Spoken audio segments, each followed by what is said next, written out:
سرکشی میں بہکتے رہیں، اور جب انسان کو تکلیف پہنچتی ہے تو لیٹا اور بیٹھا اور کھڑا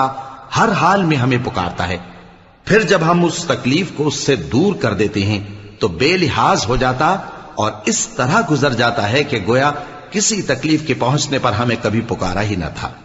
اسی طرح حد سے نکل جانے والوں کو ان کے اعمال آراستہ کر کے دکھائے گئے ہیں، اور تم سے پہلے ہم کئی امتوں کو جب انہوں نے ظلم کیا ہلاک کر چکی ہیں،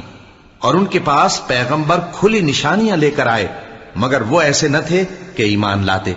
ہم گنہگاروں کو اسی طرح بدلہ دیا کرتے ہیں۔ پھر ہم نے ان کے بعد تم لوگوں کو ملک میں خلیفہ بنایا تاکہ دیکھیں کہ تم کیسے کام کرتے ہو، اور جب ان کو ہماری آیتیں پڑھ کر سنائی جاتی ہیں تو جن لوگوں کو ہم سے ملنے کی امید نہیں وہ کہتے ہیں کہ یا تو اس کے سوا کوئی اور قرآن بنا لاؤ